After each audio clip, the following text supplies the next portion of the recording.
The chamber is open and full of whispers. The door to number 12 Grimmauld Place crashes open. Albus Dumbledore steps into the entrance hall, carrying a bundle wrapped in blankets. Behind him, the house is dark, dusty, untouched for months. Sirius Black stands in the drawing room, staring at nothing. His clothes are torn, his face is hollow. He's been cleared of all charges 3 hours ago via veritaserum testimony. Peter Pettigrew is in custody.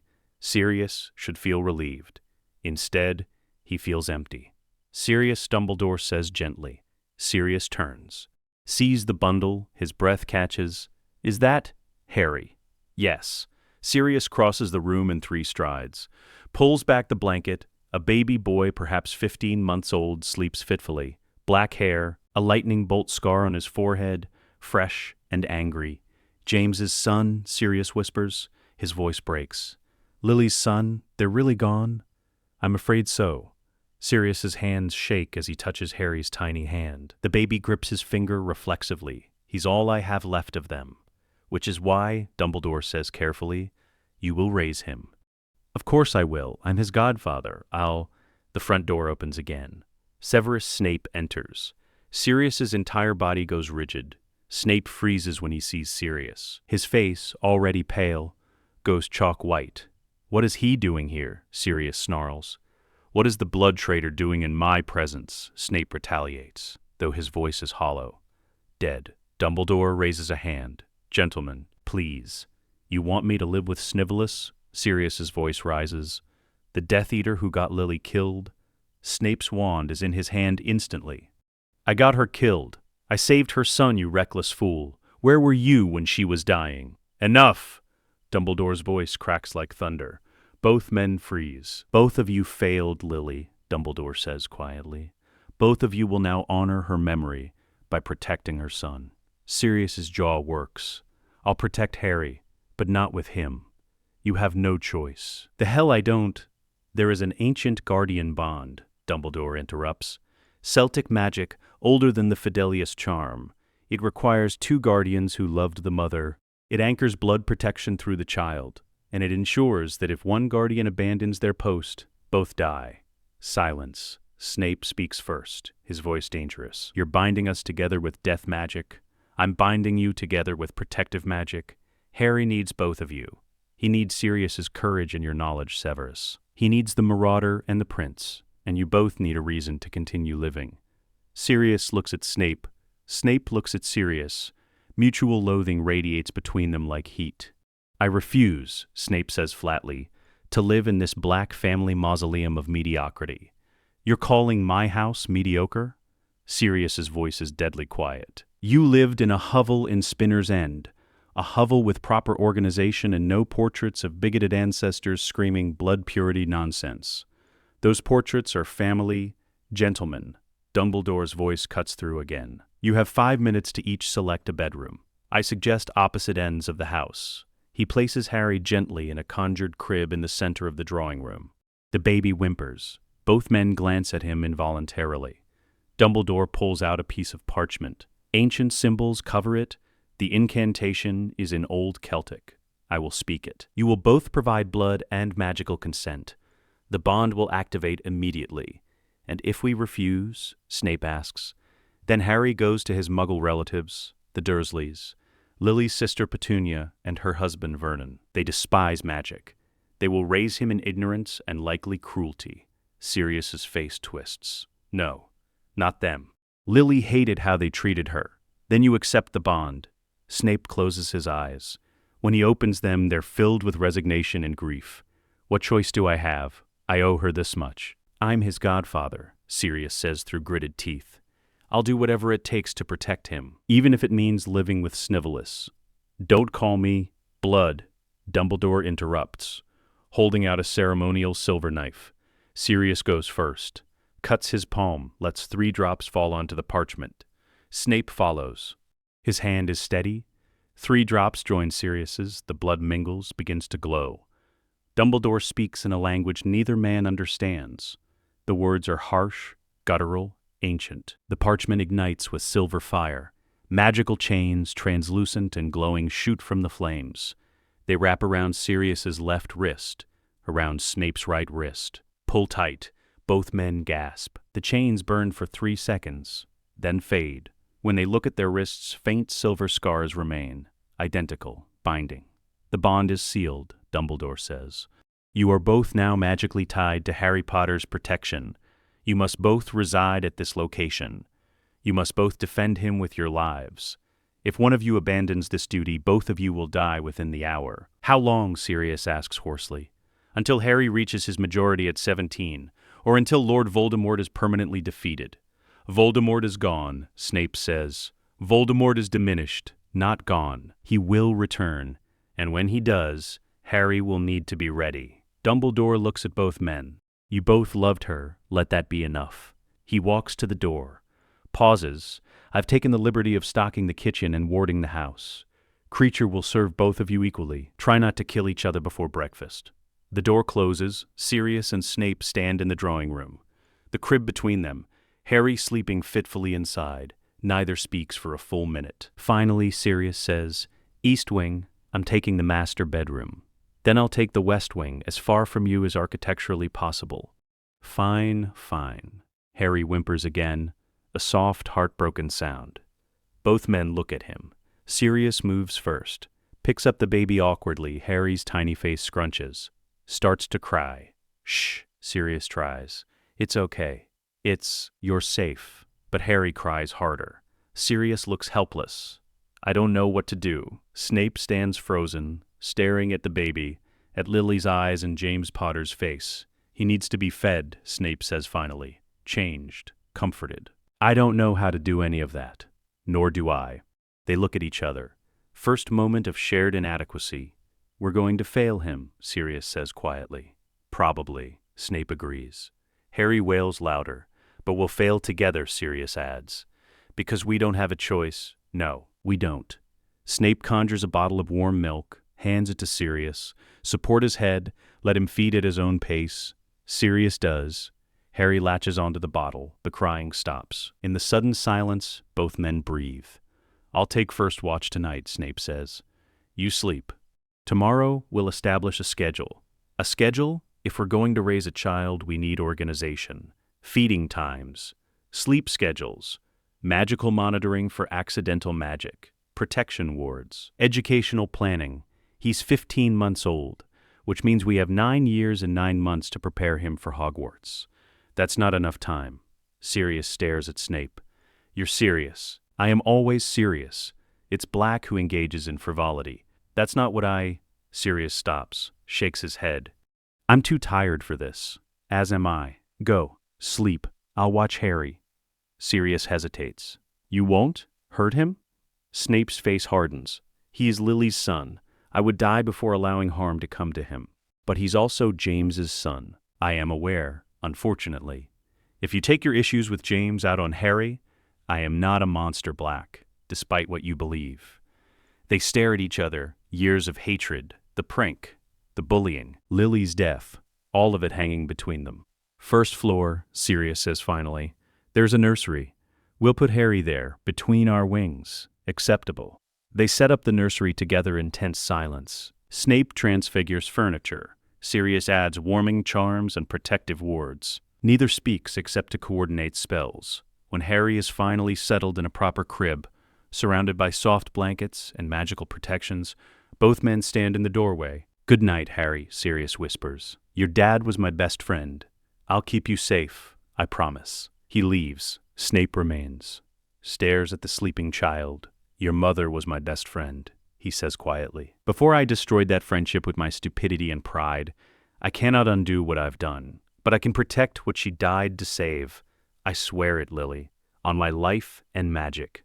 He touches the silver scar on his wrist. Then he leaves, closing the door softly behind him. The house settles into uneasy silence. 2 broken men, 1 innocent child, 1 magical bond forcing them together. The family has begun, whether they want it or not. The first month is hell. Sirius and Snape communicate via notes left in the kitchen. The child needs feeding at 7 a.m. You handle it. SS. I handled 7 a.m. yesterday. Your turn. SB. I have potions brewing. You're unemployed. SS. I'm grieving, you insensitive git. SS. They establish a schedule through sheer necessity. Sirius handles mornings, gets Harry dressed, feeds him breakfast, plays with him in the drawing room. Snape handles evenings, feeds Harry dinner, manages bath time, puts him to bed. Creature, the house elf, watches with barely concealed disgust. Master Sirius is disgracing the noble house of Black, Creature mutters, living with a half-blood, raising a half-blood child. Creature, Sirius says dangerously, you will obey Professor Snape as you obey me, or I will send you away. Creature hisses, but complies. Surprisingly, Snape treats Creature with cold respect. You are bound to serve, Snape tells the elf one evening. But service need not be degrading. Do your duty with pride, and you will be treated accordingly. Creature blinks. No one has ever spoken to him like that. From that day forward, Creature hates Snape slightly less than he hates everyone else. Harry, 15 months old, is sitting in his high chair. Sirius is trying to feed him mashed carrots. Harry keeps spitting them out. Come on, little man, just one bite. No, Harry says clearly. Sirius freezes. Did you just... No, Snape, Sirius shouts. Get down here. Snape appears from his potions lab, wand drawn. What's wrong? He's talking. Harry's talking. Snape lowers his wand, looks at Harry. That's not unusual for his age, but it's his first real word. His first word is no. How fitting. Pa, Harry says suddenly, reaching toward Sirius. He said Pa. Sirius's face lights up. He's calling me Pa. Don't be absurd. He's clearly trying to say professor. He's 15 months old. He can't say professor. Pa, Harry repeats, this time reaching towards Snape. Both men freeze. He's calling both of us Pa, Sirius says slowly. Unacceptable. I am not his father. Neither am I. But we're what he's got. They look at Harry. Harry grins, pleased with the attention. Pa. We're in so much trouble, Sirius mutters. Agreed, Snape says. But neither corrects Harry. Harry is playing in the drawing room. His favorite toy, a stuffed stag, Sirius bought it, is on a high shelf. He reaches for it. Can't get it. Pa, he calls. Neither Sirius nor Snape responds immediately. They're in the kitchen arguing about dinner. Harry stares at the stag, wants it desperately. The toy lifts off the shelf, floats across the room, lands in his hands. Harry giggles. Sirius and Snape rush in, wands drawn. What happened? Sirius demands. Harry holds up the stag proudly. Mine. Snape examines the shelf. The magical signature. Accidental magic. Levitation. At 20 months old. Is that normal for a child of his lineage? Perhaps James was powerful, Lily even more so. He's going to be extraordinary, Sirius says softly. Which means he'll be a target. We need to increase the wards. Agreed. They work together for the first time willingly, layering protection spells, blood wards, detection charms. When they finish, Sirius says, You're good at this. Ward work. Snape doesn't look at him. I've had practice. Survival required it. Right. Death Eater and all. Snape's jaw tightens. Yes, Death Eater. Thank you for the reminder. He leaves. Sirius watches him go, feeling like he said something wrong but not knowing what. Harry is walking now, talking in short sentences. Curious about everything. Why becomes his favorite word. Why is the sky blue? Why do you and Pa Severus not like each other? Why can't I have a dog? That last question leads to a massive argument. Absolutely not, Snape says. Dogs shed, they're loud, they're chaotic. He's 3 years old and he's lonely, Sirius argues. A dog would be good for him. You just want an excuse to transform into Padfoot and play. What if I do? Is that so wrong? You cannot reveal your animagus form to a child who cannot keep secrets. He's not going to rat me out to the ministry. The word is tell, not rat out. We're trying to teach him proper English. Oh, now you care about proper English? You who speaks in potion ingredients and sarcasm? Mrs. Black's portrait starts screaming. Blood traitor! Filth! Corrupting the noble house! Shut up, mother! Sirius bellows. Snape casts a silencing charm on the portrait with a flick of his wand. Harry, watching from the stairs, asks quietly, Why is the lady so mean? Both men freeze. Sirius kneels down. That's my mother, Harry. She believes some people were better than others because of their blood. Purebloods versus half-bloods, and Muggleborns. What's Muggleborn? People with magic whose parents don't have magic. Like your mum, she was Muggleborn. Was she bad? No. No, she was the best person I ever knew. Snape's voice is quiet. Your mother was brilliant, brave, and kind. The portrait is wrong. Blood purity is poisonous nonsense. Harry processes this. So the mean lady is wrong? Yes, both men say simultaneously. They glance at each other. First time they've agreed on values in front of Harry. Okay, Harry says. Then, with devastating 3-year-old logic, can I have a dog now? Despite himself, Snape almost smiles. No. Harry asks the question that changes everything. They're having dinner. Sirius made pasta, poorly. Snape improved it with herbs and a stirring charm. Pass Sirius? Yeah, kiddo. Why don't you like pass Severus? Sirius's fork freezes halfway to his mouth. Snape goes very still. I mean, Harry continues innocently. You live together, you both take care of me. But you don't smile at each other, and you argue lots. Sirius and Snape exchange glances. It's complicated, Sirius says finally. Why? Because we knew each other a long time ago. At school, and we weren't friends. Why not? Because I was a bully, Sirius says quietly. I was mean to Severus, called him names, played pranks that weren't funny. Harry looks at Snape. Did it hurt your feelings? Snape's throat works. Yes, it did. Did you say sorry? Silence. Pa Sirius, did you say sorry? Sirius looks at Snape. Really looks at him. Sees the man who's been raising Harry alongside him for 3 years. Who brews pepper-up potion when Harry has a cold. Who explains why the moon changes shape with infinite patience. Who has never once raised his voice at the child, only at Sirius. No, Sirius says. I never said sorry. You should, Harry says matter-of-factly. Saying sorry is important. You told me that. I did, didn't I?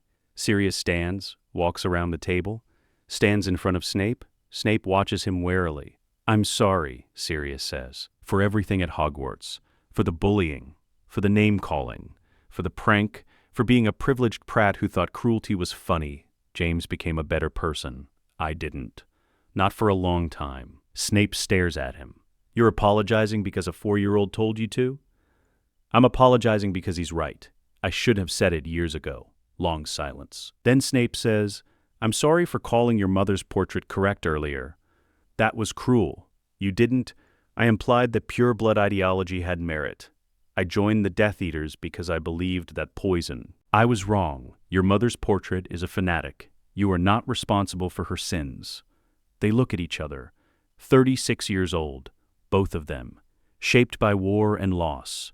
Trapped together by magic and obligation. We're not friends, Sirius says. No, Snape agrees. But maybe we don't have to be enemies. Perhaps not, Harry beams. Good, now can we have dessert? That night, Sirius and Snape sit in the study, not talking, not arguing, just existing in the same space without active hostility. Its progress, small, but real. A message arrives via Dumbledore's phoenix, Fawkes. Albus's handwriting, urgent, muggle-born child showing extraordinary accidental magic. Death Eater activity detected near her residence, extraction recommended. Details enclosed. A.D. Snape reads the enclosed file. His face goes pale. Black, come here. Sirius enters the study. What? We have a mission. A what? Snape hands him the file. Hermione Jean Granger. Age 6. Muggle-born. Parents are dentists in Hampstead. She's been performing accidental magic since age 3. Increasingly powerful, increasingly noticeable. So, Muggle-born kids do that. The Lestranges have been tracking Muggle-born children, hunting them. Killing them is Voldemort's will. Sirius's face hardens. They're targeting a 6-year-old. Yes. When do we leave? Tonight. But we cannot leave Harry alone. Creature can ward the house. We'll be back by morning. This is dangerous. I know. They look at each other. This is suicide, Snape says. We have a child to protect here, and a child who will die if we don't help, Sirius counters. Lily would have saved her. Snape closes his eyes, opens them.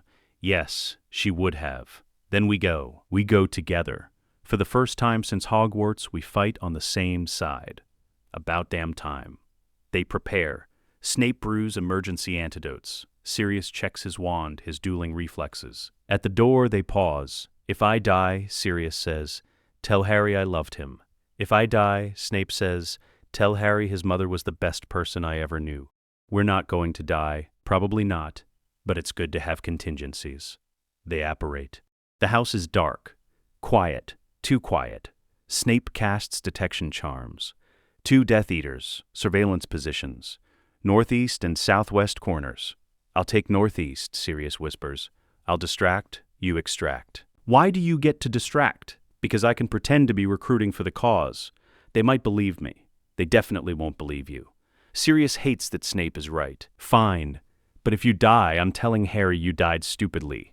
Noted. Snape walks openly toward the front door. Loud. Obvious. A figure emerges from the shadows. Death Eater, mask on. Snape, what are you doing here? Checking on potential recruits. Dumbledore sent me to monitor Muggle-born children. I'm reporting back to the Dark Lord's remaining servants. The Dark Lord is gone. Is he? Or is he merely waiting? It's enough. The Death Eater engages Snape in conversation. Meanwhile, Sirius slips around the back, unlocks the door with Alahomora, enters silently. Inside, he finds them immediately, the Granger family. Parents and daughter, sitting in the living room, terrified. Don't scream, Sirius whispers. I'm here to help. Dr. David Granger stands. Who are you? My name is Sirius Black. I'm a wizard. Your daughter is being targeted by dangerous people. We need to leave. Now. Hermione is magical. Yes, and powerful, which makes her a target. The little girl speaks. She's small for 6, bushy brown hair, enormous brown eyes filled with intelligence and fear. Are you really a wizard? A real one? Sirius kneels. I am, and so are you. I made books fly. My parents think I'm broken. You're not broken. You're extraordinary. Outside, voices are raised. Snape's distraction is failing. We need to go, Sirius urges. I have a safe house. You'll be protected, but only if we leave now. Dr. Granger looks at his wife. Helen Granger looks at her daughter. Go with him, Helen says. We'll follow. I can't take all of you, the magic. Then take Hermione, keep her safe. We'll find you. Mummy, go, sweetheart. The wizard will protect you. Hermione grabs a small backpack, stuffs a book inside. Sirius picks her up. She's so light. Hold on tight. He apparates. They land in Grimmauld Place's garden. Snape appears seconds later, breathing hard. Did you get her? Got her. The Death Eaters? Stunned, obliviated. They'll wake up confused. Good. They enter the house. Creature stares at the Muggle-born child with open disgust but says nothing. Hermione looks around with wide eyes. Where am I? Somewhere safe, Sirius says. This is Grimmauld Place, my family home. And who's that? She points at Snape. This is Severus Snape. He's my associate. Partner, Snape corrects quietly. For tonight at least. Hermione studies them both. You saved me. Yes. Why? Because you're 6 years old and you deserve to live, Sirius says simply. Hermione processes this. Then, you have 17,000 books and no organization system. Snape looks at Sirius. Finally, someone with sense. Despite everything, Sirius laughs. The mission is complete, but the family has just expanded. Dumbledore arrives the next morning. With him, Dr. and Dr. Granger. The reunion is tearful. Hermione runs to her parents. Mummy, Daddy, they have so many books. Dumbledore addresses the Grangers privately. Explains the threat, the Death Eater surveillance. The danger, I can offer protective custody, Dumbledore says. Hermione would live here, at Grimmauld Place, with Sirius and Severus. You may visit, but her presence in your home makes you targets. You want us to give up our daughter? Helen asks. I want you to keep her alive. They look at Hermione. She's in the library with Harry, both of them surrounded by books. I want to learn, Hermione says when they ask her.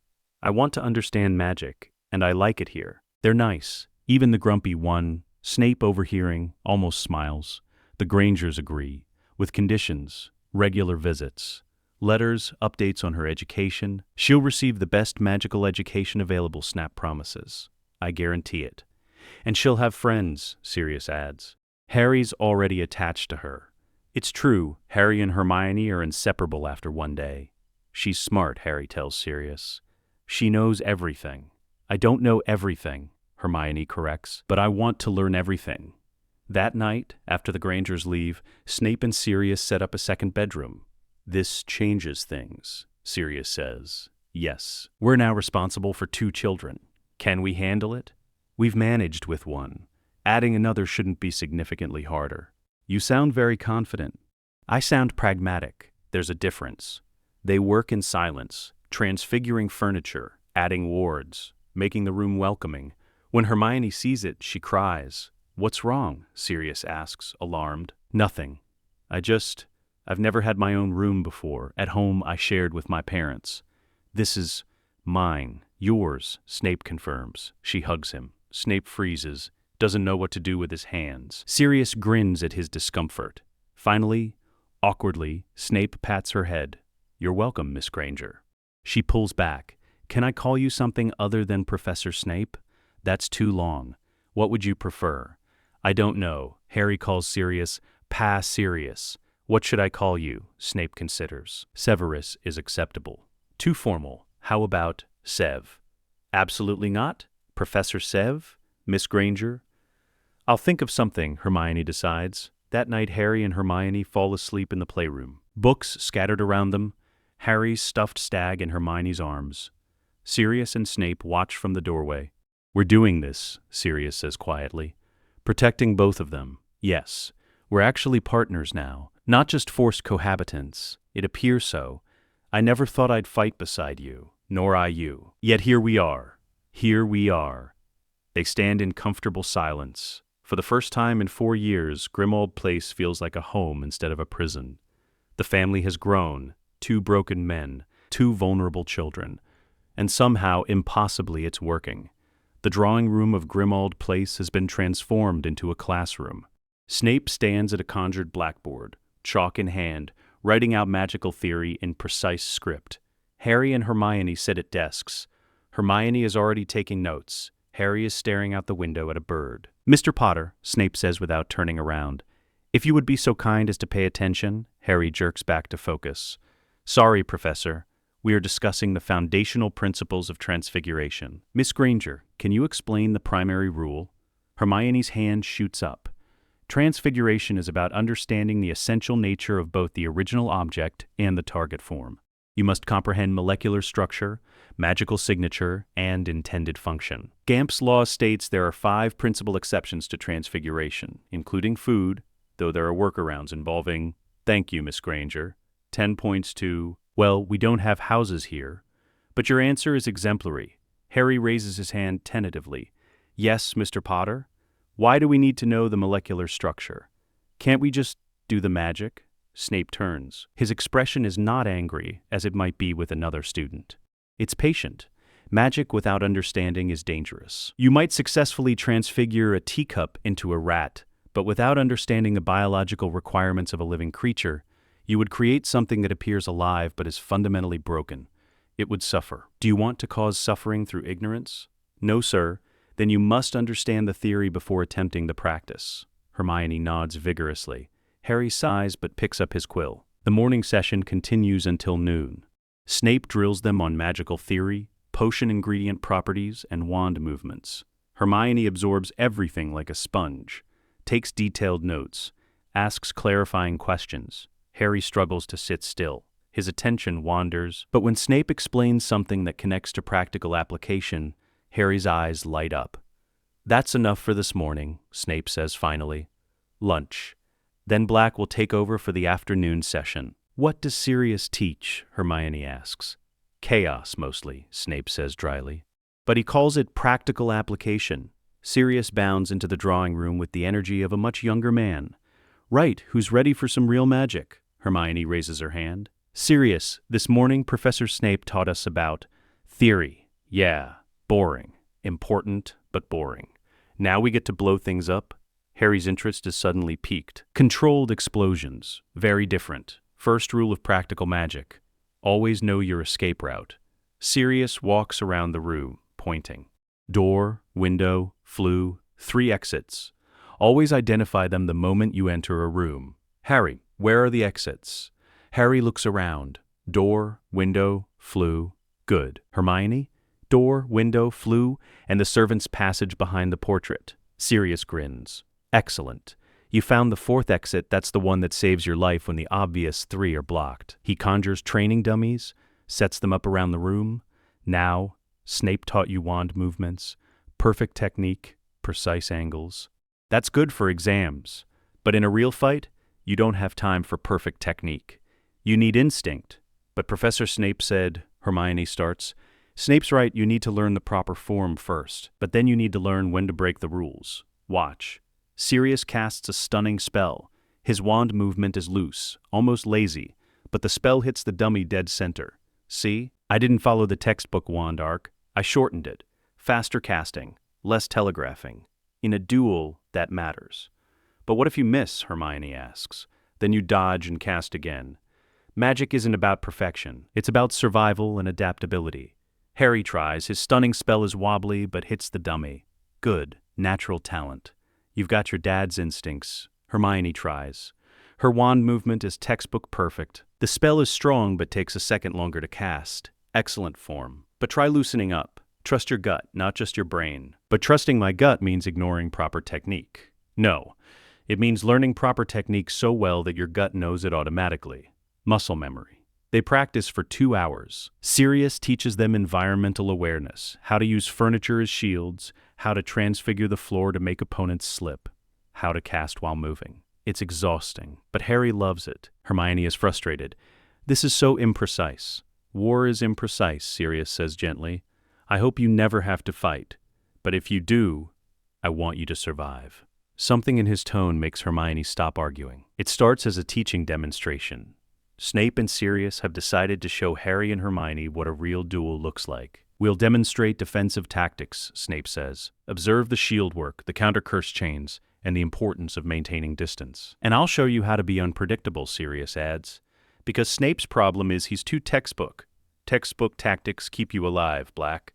Boring tactics get you killed when your opponent does something unexpected. If your wand work wasn't so sloppy, you wouldn't need to rely on surprise. If your wand flourishes weren't so prissy, you could cast faster. Harry and Hermione exchange glances. This is escalating. Perhaps a demonstration is in order, Snape says coldly. Let's do it. They take positions at opposite ends of the drawing room. Furniture pushed to the sides. Protective wards activated. First one to break the other's shield wins, Snape says. You're on. They bow. Formally, a remnant of dueling tradition. Then they attack. Snape opens with a protego that shimmers silver. His next spell is a precisely aimed Expelliarmus, followed immediately by a Stupefy, then a modified Shieldbreaker curse. Sirius dodges the first spell, blocks the second, and transfigures the floor beneath Snape's feet into ice. Snape doesn't slip, casts a warming charm without breaking rhythm, returns fire with a chain of 3 spells in rapid succession.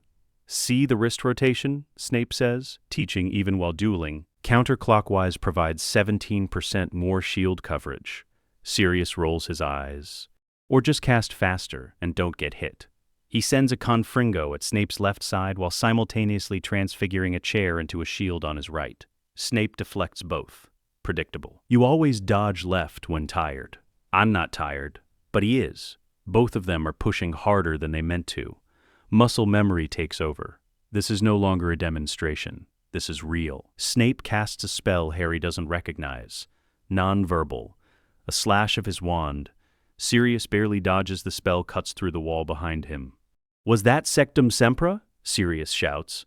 I pulled it, Snape snaps back. You could have killed me, you cast Confringo at my head. I aimed high. They're both breathing hard. Wands raised. Old hatred's bubbling up. Stop. Harry's voice cuts through the tension. Both men freeze.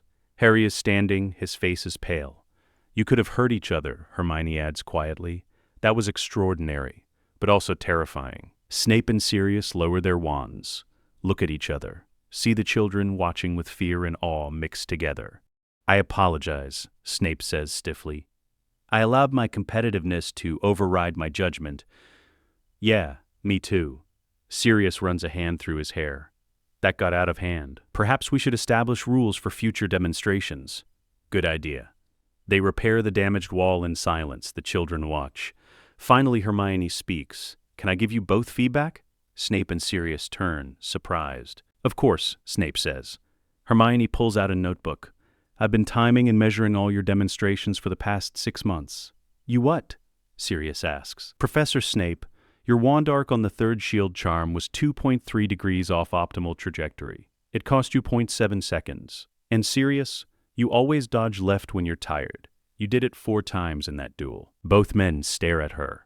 You measured my wand arc. Snape sounds stunned. You notice my dodge patterns. Sirius sounds impressed and disturbed.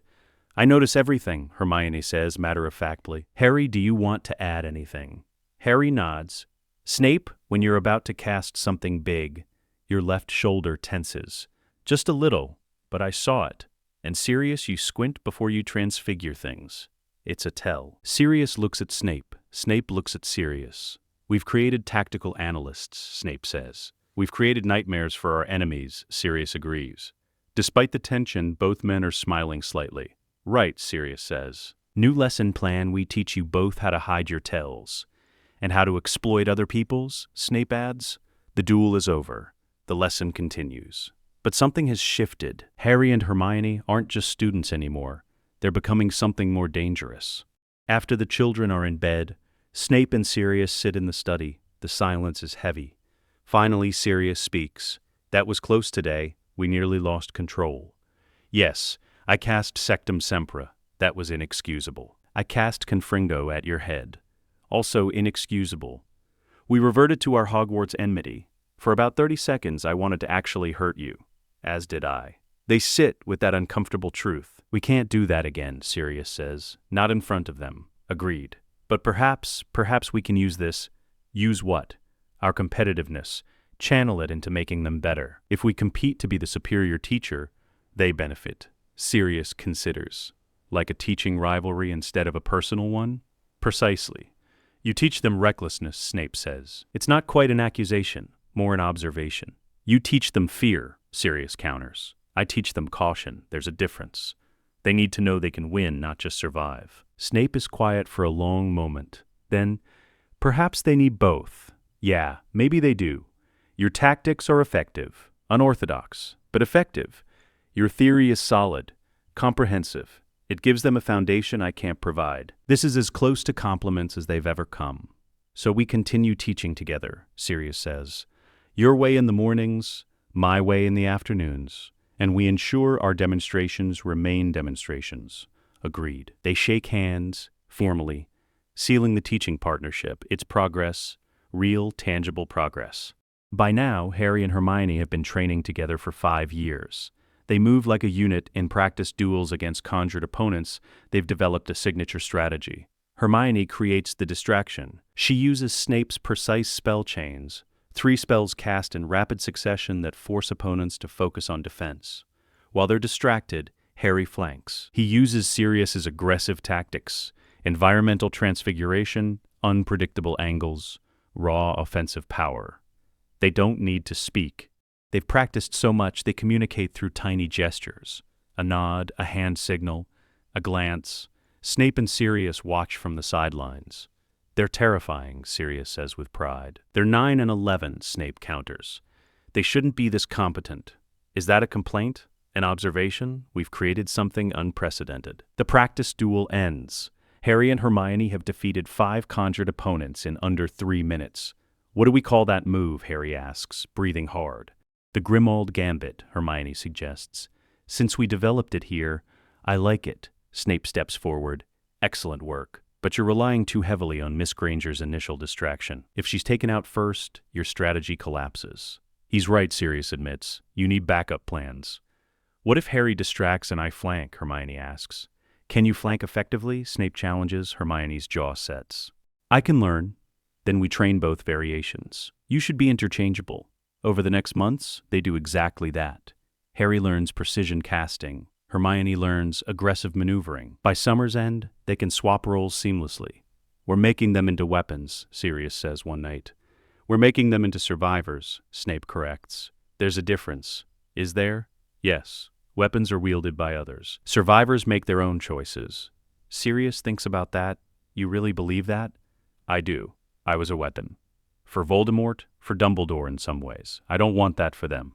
Neither do I. They watch through the window as Harry and Hermione practice in the garden, laughing, partners, friends, family. We're doing okay, Sirius says quietly. Despite everything, we're actually doing okay. Better than okay, Snape allows. They're thriving. Because of us. Because of all of us. Together, it's the closest they've come to acknowledging that this forced partnership has become something real, something chosen. The platform is crowded with families seeing their children off to Hogwarts. Hermione walks between Snape and Sirius, pulling her trunk. She's 11 years old, wearing her new Hogwarts robes, her bushy hair barely contained by clips. Harry walks beside them. He's 9. 2 more years until he can join her. Students and parents alike stare. Severus Snape, potions master and former Death Eater, walking through King's Cross in broad daylight. Sirius Black, cleared of all charges but still infamous, standing beside him. Together, with a Muggle-born girl between them. Protective. Molly Weasley nearly drops her shopping when she sees them. Sirius, is that you? Sirius turns. Molly, hello. I heard you were cleared, but... She sees Snape and her eyes widen. Professor Snape? Snap inclines his head curtly. Mrs. Weasley, are you two together? Raising a child together, Sirius clarifies. It's complicated. Molly notices Hermione. And who is this lovely girl? Hermione Granger, ma'am. Hermione extends her hand politely. I live with them. You live with Professor Snape, voluntarily? Yes. He's brilliant. He's taught me potions theory, advanced charms, the fundamentals of transfiguration, basic occlumency meditation techniques. Basic occlumency.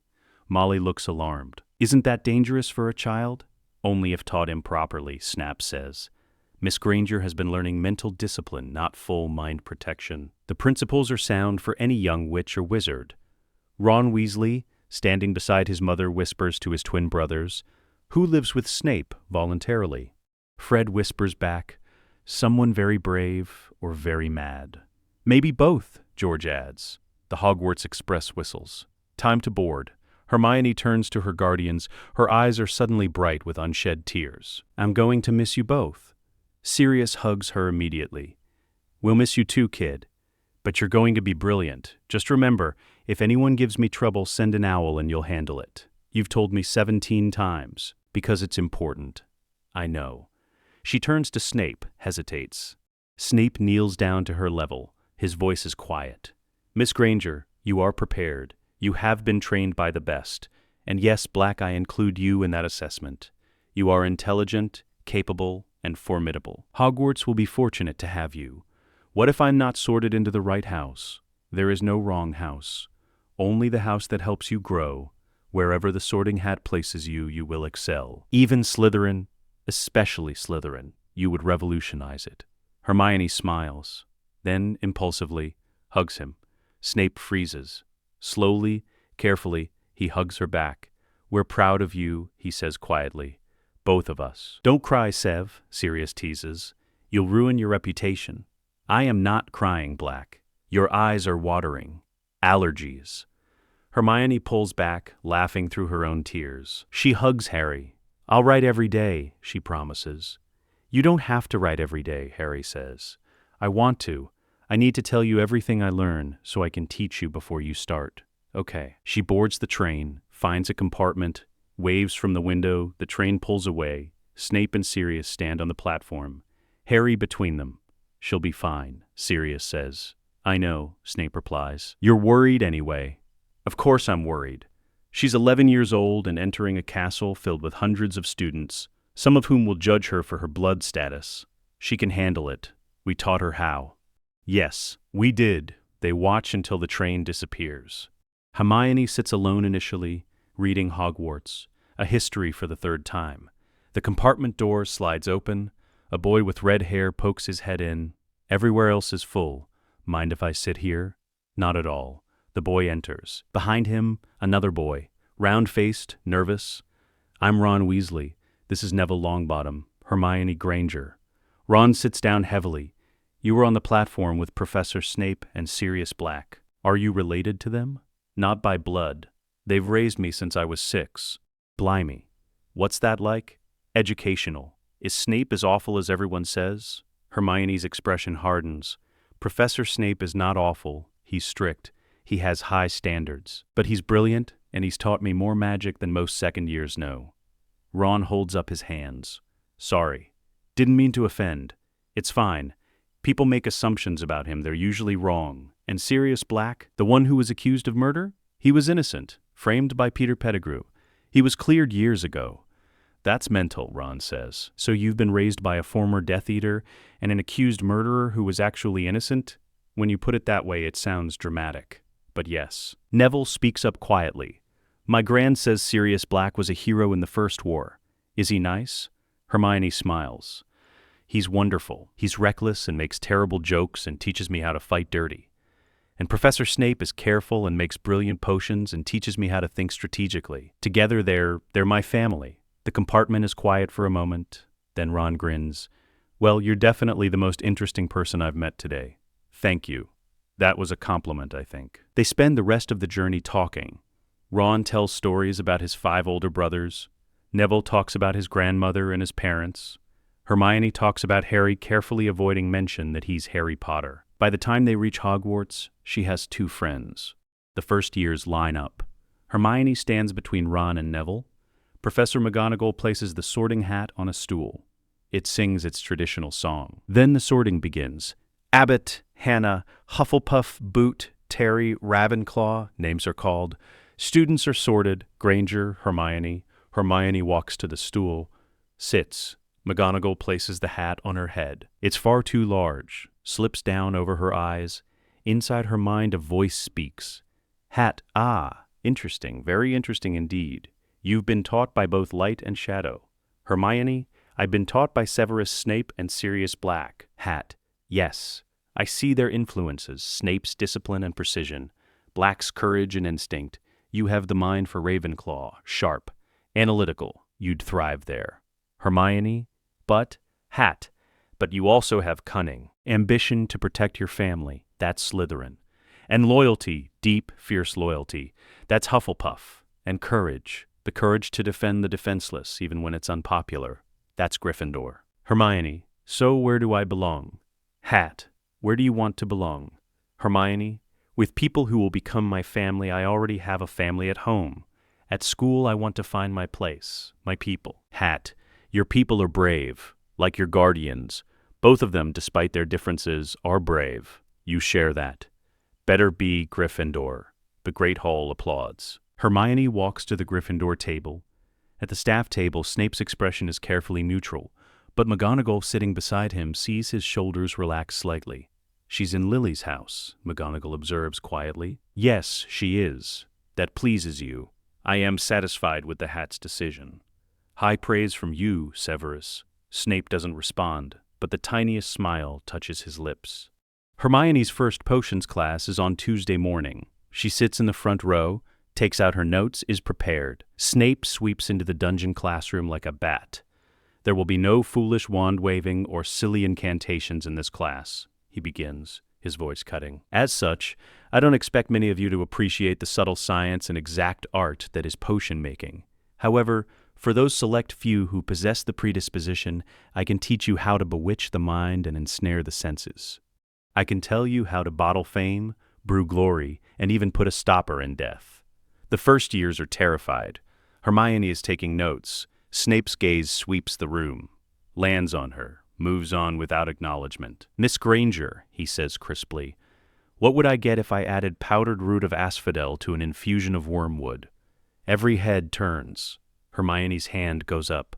The draught of living death, Professor. A powerful sleeping potion. Correct. 5 points to Gryffindor. Now where would you look if I asked you to find me a bezoar? The stomach of a goat, sir. It's an antidote to most poisons. And the difference between monkshood and wolfsbane? They're the same plant, sir. Also known as aconite. Snape's expression doesn't change. Adequate answers. However, Miss Granger, your wand movement diagram from last evening's homework was 3 degrees off optimal angle. See me after class. Hermione blinks. Other students stare. He gave her points, then criticized her. After class, she approaches his desk.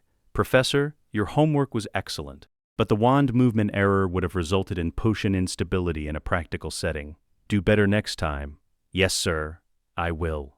Good. Dismissed. As she leaves, she realizes he's being harder on her than anyone else. Not because he dislikes her, but because he's protecting her from accusations of favoritism. It's a kindness disguised as cruelty. That night, she writes to Sirius and Snape. First week complete. Professor Snape took points from me in class. I understand why. Thank you for teaching me to see past appearances to truth. Missing you both. Harry, I hope you're practicing your wand movements. Hermione, the response arrives the next morning. 2 letters, tied together. Sirius's letter, Hermione, he took points. That git. I'm coming to Hogwarts to hex him. Just kidding, mostly. We miss you. The house is too quiet without you organizing everything. Harry is fine. Practicing daily. Snape is grumpy without you here. He denies this. Write soon. Sirius Snape's letter in different handwriting. Miss Granger, ignore Black's theatrics. Your conduct in class was appropriate. I expect a full report on your charms progress by the weekend. You are performing adequately, which means you are exceeding my baseline expectations for first years. Do not allow the other students' incompetence to lower your standards. Maintain your edge. SS. P.S. Black is not grumpy. I am appropriately concerned for your continued development. Hermione reads both letters. Smiles. Her family is strange, split between a former Death Eater and a former prisoner. But it's hers, and she wouldn't change it for anything. The troll incident happens as in canon. Hermione overhears some girls calling her a know-it-all, goes to cry in the bathroom. But when the troll appears, her training kicks in. She analyzes. Troll. 12 feet tall. Mountain troll variant based on coloring. Low intelligence but high pain threshold. Vulnerable spots. Eyes, joints. Behind the knees, she levitates pieces of broken sink. Not to attack, to create obstacles. When Harry and Ron burst in, they find Hermione directing debris to slow the troll down. What are you doing? Ron shouts. Buying time. Harry, eyes. Ron, left knee. They react instantly. Harry's Lumos hits the troll's face. Ron levitates a chunk of porcelain at its knee. The troll stumbles. Together, the 3 of them bring it down. When McGonagall, Snape, and Quirrell arrive, they find 3 first-years standing over an unconscious troll. McGonagall is speechless. Snape's gaze goes immediately to Hermione. Are you injured? No, Professor. I'm fine. You fought a mountain troll. We fought a mountain troll. Together. Snape looks at Harry and Ron. You 2 came to help. She's our friend, Ron says simply. Yeah, Harry adds. We weren't going to leave her. McGonagall finds her voice. 10 points will be taken from each of you for putting yourselves in danger. However, 50 points will be awarded to each of you for extraordinary bravery and teamwork. Off to your dormitories. Now. As they leave, Snape catches Hermione's arm gently. You use the environmental tactics Black taught you, and the threat assessment you taught me, sir. Well done. But next time, please avoid trolls. I'll do my best, Professor. That night, Hermione's letter home is longer than usual. She describes the troll, the fight, how Harry and Ron came to save her. Sirius's response arrives by express owl at breakfast the next morning. You fought a troll, coming to Hogwarts immediately. Snape's response arrives shortly after. Black, do not terrorize the school. Hermione clearly handled the situation adequately. However, Hermione, detail the defensive sequence you used.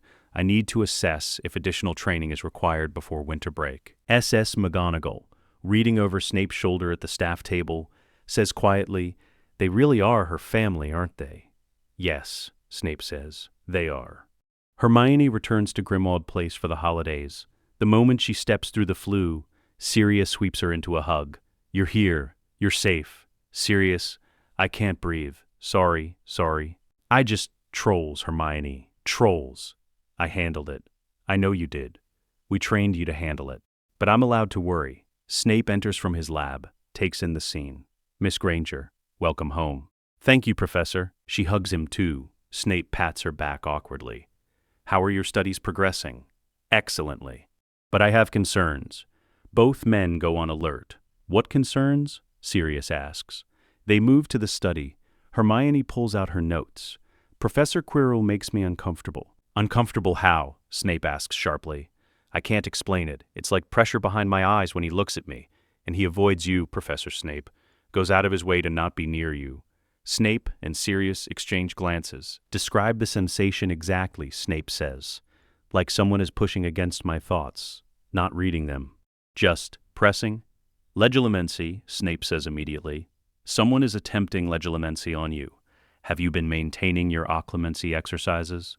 Every night before bed. Good. That's likely why the sensation is just pressure rather than actual intrusion.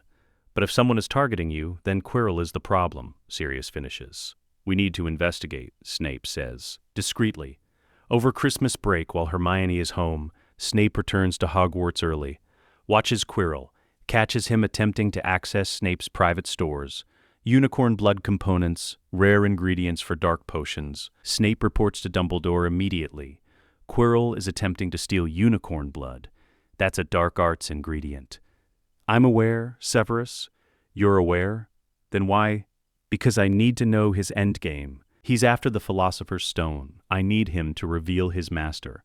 His master, Voldemort, some fragment of him. I suspect possession. Snape goes cold. And you're using the stone as bait? Yes. With students in the castle, the protections are inadequate if Quirrell is possessed by Voldemort, especially if Hermione is targeted. Dumbledore's eyes lose their twinkle. Hermione? Someone has been attempting legislamancy on her. She reported it. If it's Quirrell, if it's Voldemort through Quirrell, he may be targeting her because he knows she lives with me. Dumbledore considers. We end this soon, before students return. Agreed. But when students do return, Harry Potter is among them. And Harry, Hermione learns, has been investigating strange happenings around the stone. Harry and Ron approach Hermione in the library. We think Professor Snape is trying to steal the Philosopher's Stone, Harry says. Hermione looks up from her homework. What? He was threatening Quirrell. We heard him, and he tried to get past that three-headed dog at Halloween. Harry, Professor Snape isn't trying to steal the stone. He's protecting it. How do you know? Because he and Sirius have been investigating threats to it all year. They're working with Dumbledore. Ron and Harry stare at her. You knew about the stone? Ron asks. I figured it out. Nicholas Flamel, the Philosopher's Stone.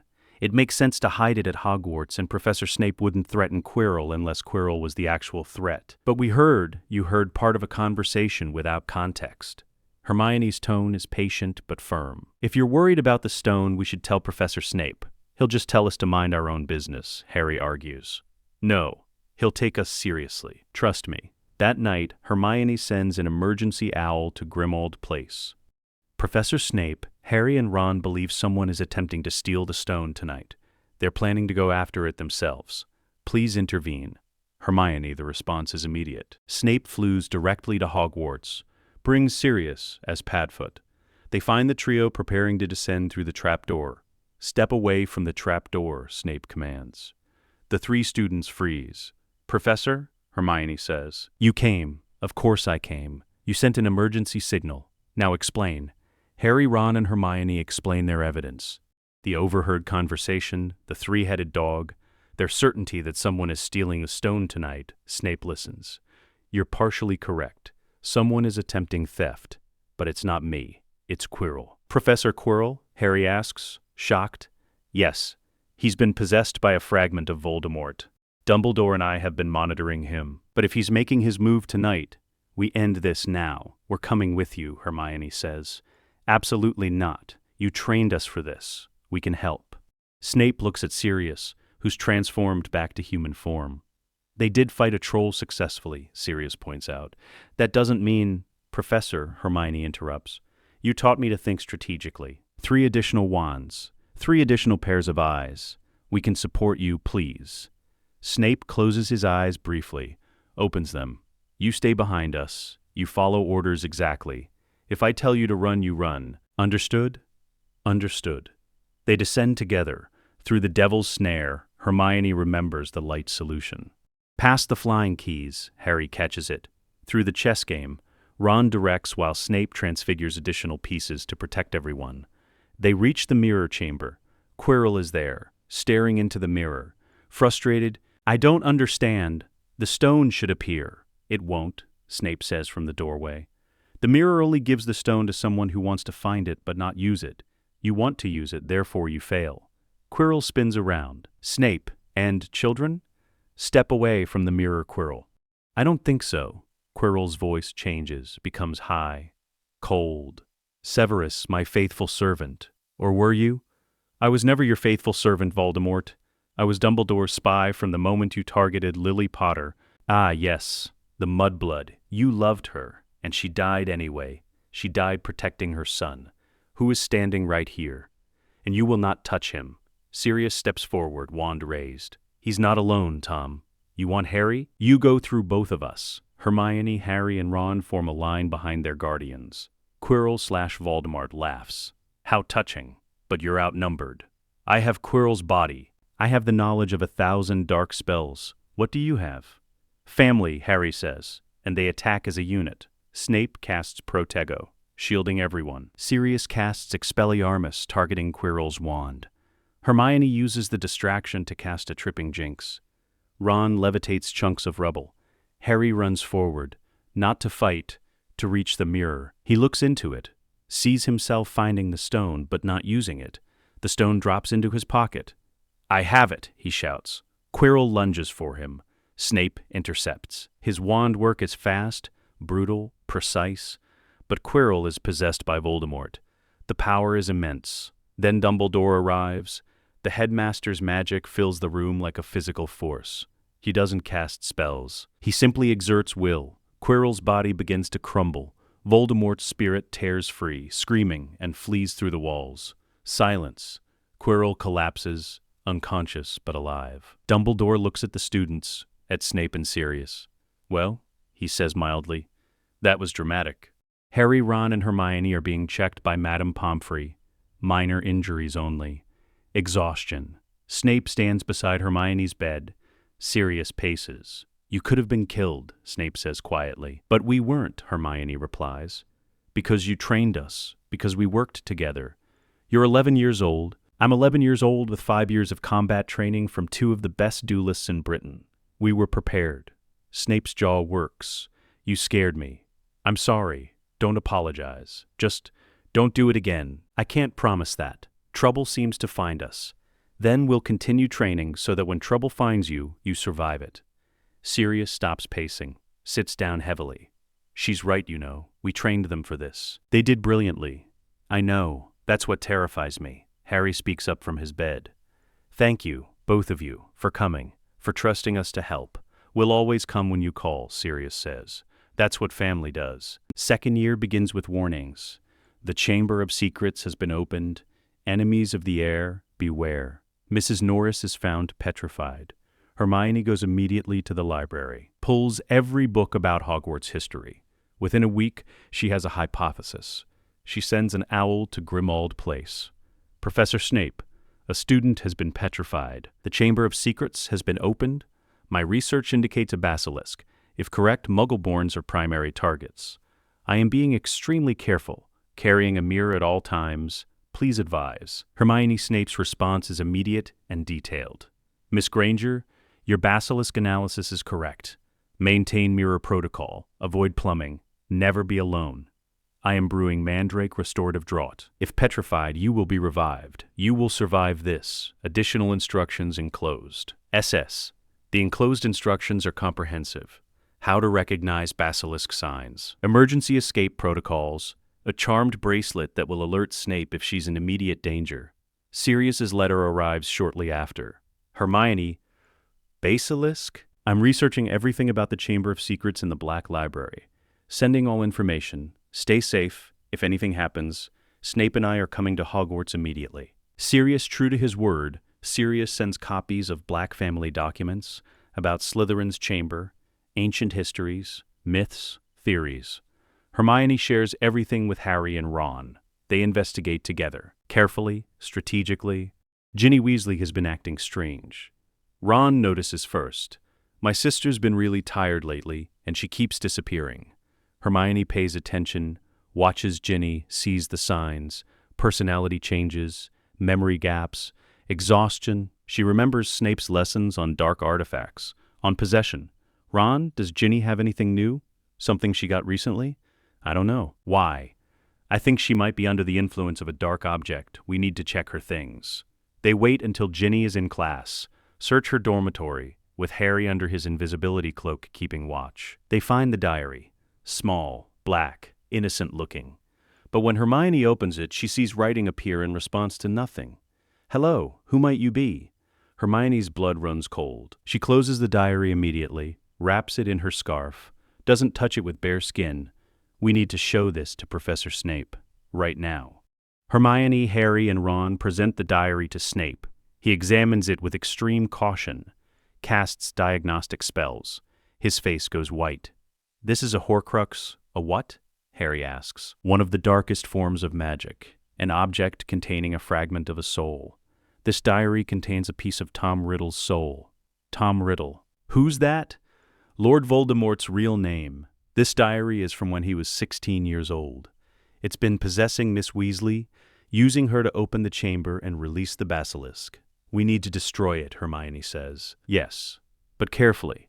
Horcruxes fight back when threatened." Snape takes the diary to Dumbledore. Together they plan the destruction. But first, they need to save Ginny, who's been taken into the chamber. No last-minute solo rescue. When Ginny disappears, Ron panics. Tells everyone immediately. Snape, Dumbledore, McGonagall, and Lockhart prepare to descend. "I'm coming," Harry says. "You're 12 years old," McGonagall starts. "I'm a Parselmouth. I can open the chamber. You need me." Dumbledore considers. He's correct, and he won't be alone. "Hermione, Ron, you'll accompany us as well." In the chamber, they find Ginny unconscious. Tom Riddle's manifestation, the basilisk. "Welcome, Harry Potter," Riddle says. "And you've brought an audience. How thoughtful." The basilisk emerges, 50 feet of serpent, deadly gaze. "Mirrors," Hermione shouts. "Use mirrors to navigate." Dumbledore conjures reflective surfaces. Everyone avoids direct eye contact. The battle is coordinated, professional. Dumbledore handles magical defenses. Snape brews an antidote to basilisk venom mid-battle, just in case. Lockhart, surprisingly competent when actually trying, shields Ginny. Harry speaks to the basilisk in Parseltongue. Not to control it. To distract it, Fawkes arrives with the sorting hat. Harry pulls the sword of Gryffindor. But he doesn't fight alone.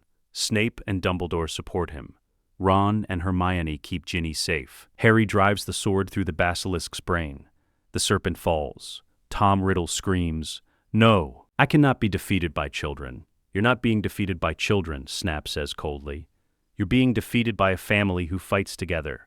He takes the basilisk fang, stabs the diary repeatedly. The Horcrux screams, black ink pours out like blood. Then the diary crumbles to ash. Tom Riddle vanishes. Ginny wakes, cries, apologizes. "You have nothing to apologize for," Dumbledore says gently. "You were attacked by dark magic. You survived, that's what matters." Harry, Ron, and Hermione sit in Snape's office, drinking hot chocolate.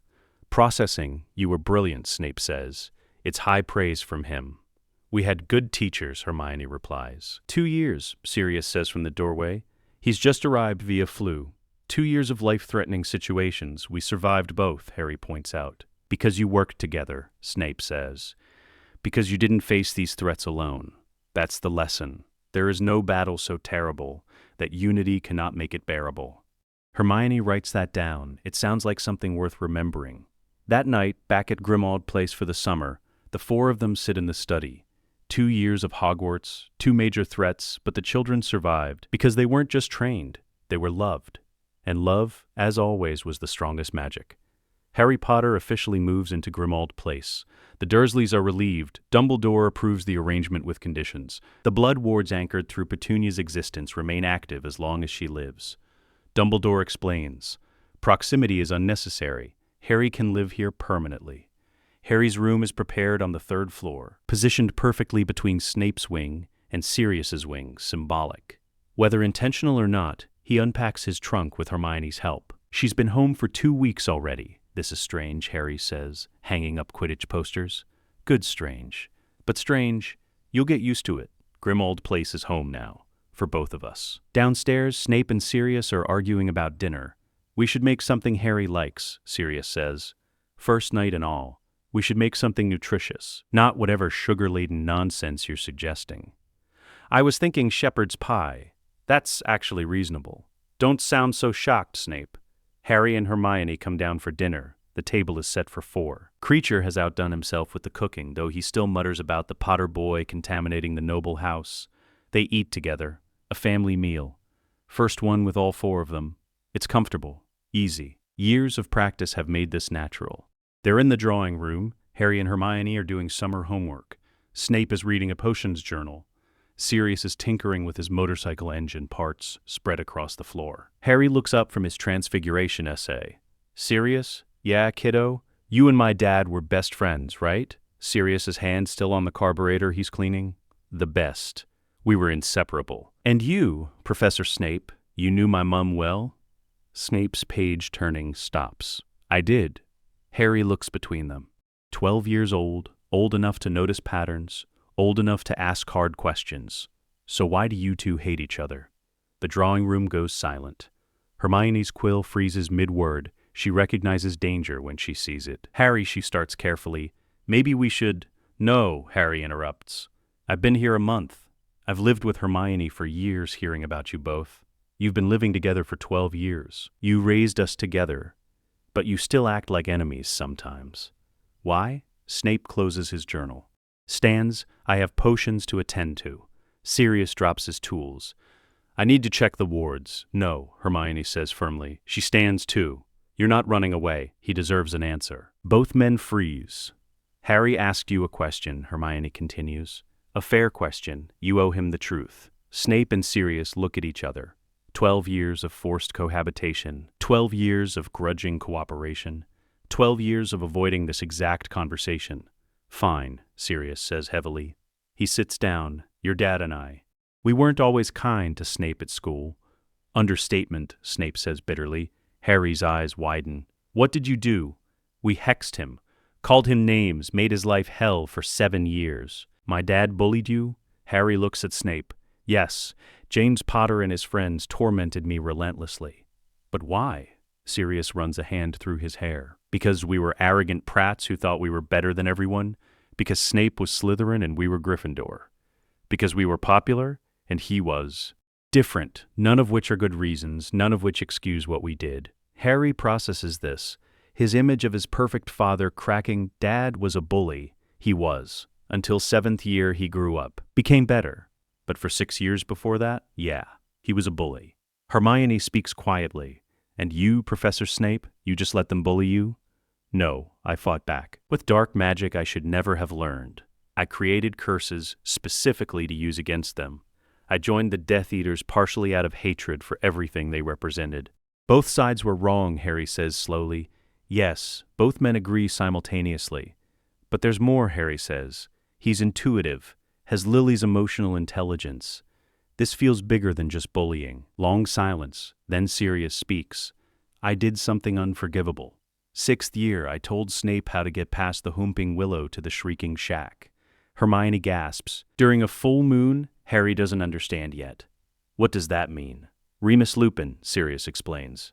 Our friend. He was a werewolf. Once a month, he transformed in the Shrieking Shack. I told Snape how to get there. During a transformation, understanding dawns on Harry's face. Horror follows. You tried to kill him? I didn't think it through. I was 16 and stupid, and Snape had been taunting us about Remus's disappearances. I just wanted to scare him. I didn't think. You never think, Black, Snape interrupts coldly. That's your fatal flaw. Act first, regret later. What happened? Harry asks. Your father saved my life, Snape says quietly. James realized what Sirius had done, ran after me, pulled me back before Remus could kill me, risked his own life to fix his friend's mistake. Dad saved you? Yes, and I owed him a life debt. Owed my life to James Potter, the person I hated most. Do you understand the humiliation, the rage? Harry looks at Hermione. She's crying silently. Is that why you protected me? Harry asks Snape. The life debt? Snape's face is anguished. Initially, perhaps. But your mother, Harry. Lily Evans was my best friend before Hogwarts. Before houses divided us. Before I destroyed our friendship. How? I called her a mudblood. In public. In front of everyone she had been defending me from your father's bullying. And I repaid her kindness by calling her the worst slur imaginable. She never forgave me. We stopped being friends. Then what happened? I joined the Death Eaters. I overheard the prophecy about you. I told Voldemort, I signed your mother's death warrant. The room is completely silent. Harry's voice is small. You got my mum killed? Yes. Then I spent 11 years wanting to die for it. Until Dumbledore gave you me, Harry whispers. Gave you both me, as punishment. As redemption, Sirius corrects quietly. As a chance to become better than we were. Is that what this is? Harry's voice rises. Am I just your redemption project? No. Both men say it simultaneously. Snape kneels in front of Harry. Eye to eye. You were never a project. You were a child who needed protection, who deserved love despite my sins, who reminded me every day that Lily's sacrifice meant something, that I could honor her memory by keeping her son alive. And you? Harry turns to Sirius. Am I just James's son to you? A replacement for him? No. God, no. Sirius's voice breaks. You're Harry. You're your own person. You have James's courage, but Lily's kindness. You're better than both of them. Better than me. And I'm so damn proud of you. How can you two stand each other? Harry demands. After everything you did to each other. Snape and Sirius look at each other. We don't, Sirius admits. Or we didn't. But 12 years changes things. What changed? You did, Snape says simply. You and Hermione. We couldn't keep hating each other while raising children. It became exhausting. Then it became pointless. Then it became obsolete. Do you still hate each other? Hermione asks through her tears. Long pause. No, Sirius says. I don't hate him. I feel guilty every time I look at him. I remember the prank. Remember that I nearly got him killed because I was a spoiled brat who thought consequences didn't apply to me. And you? Harry asks Snape. I don't hate him either. I feel weary of carrying rage, of being defined by what was done to me rather than who I choose to be. So what are you to each other now? The question hangs in the air. Snape answers first. Partners. In raising you, in protecting you, in trying to give you what we never had. Family? Hermione suggests quietly. That's too strong a word, Snape says. Is it? Sirius challenges. We've lived together for 12 years. We've raised 2 kids together. We've fought together. We've survived together. What else is that except family? Family requires trust. Do you trust me to protect Harry? Snape considers. Yes, I do. Do you trust me to protect Hermione? Yes. Then we trust each other, maybe not with everything, but with what matters most. Harry looks at both of them, these 2 damaged men who hate themselves more than they ever truly hated each other. I'm sorry, Sirius says, looking at Snape, really looking at him. For the prank, for everything at school. I was a privileged prat who thought cruelty was funny. James became a better person. I didn't. Not for a long time. But I'm trying now. Snape's throat works. I'm sorry for calling Lily that word, for joining the Death Eaters, for being too weak to resist Voldemort's promises of power, for getting her killed, for making you live with that guilt. We were both awful, comprehensively, but we're trying now, yes, we are. Harry looks at Hermione. Should we leave them alone? Probably. They stand, head toward the door. Harry? Snape calls. Harry turns. I didn't protect you because of a life debt. I protected you because you are Lily's son. Because you deserve to live. Because I failed her, but I don't have to fail you. And I didn't raise you to replace James, Sirius adds. I raised you because you're you. And you're extraordinary. Harry nods. Doesn't trust his voice. He and Hermione leave. Snape and Sirius sit in silence. The conversation with Harry has left them both raw. I meant what I said, Sirius finally speaks. I'm sorry, truly. I should have said it years ago. I should have accepted it years ago, but I was too proud, too wrapped up in old grievances. We wasted a lot of time hating each other. Yes, we did. Can we stop? Can we actually move forward? Snape looks at the silver scar on his wrist. The guardian bond, 12 years old now. I think we already have. We just didn't admit it until Harry forced the issue. He's good at that, cutting through nonsense. Lily's influence, yeah. They sit in comfortable silence, not friends, not quite, but no longer enemies. Want to test that new defensive ward sequence tomorrow? Sirius asks. Only if you promise not to destroy my potions lab. That was one time, twice. Fine, twice, but I've learned. We'll see. Snape almost smiles. Sirius grins. It's progress, real tangible progress. 12 years in the making, but finally here. The Goblet of Fire spits out 4 names instead of 3. Victor Crumb for Durmstrang, Fleur de la Cour for Beauxbatons, Cedric Diggory for Hogwarts. And then, impossibly, a 4th piece of parchment shoots from the flames. Dumbledore catches it. His face goes grim. Harry Potter. The great hall erupts. Harry sits frozen at the Gryffindor table. Hermione grabs his hand. "I didn't enter," Harry says, voice shaking. "I swear I didn't." "I know," Hermione says firmly. "Someone else did." At the staff table, Snape has gone white.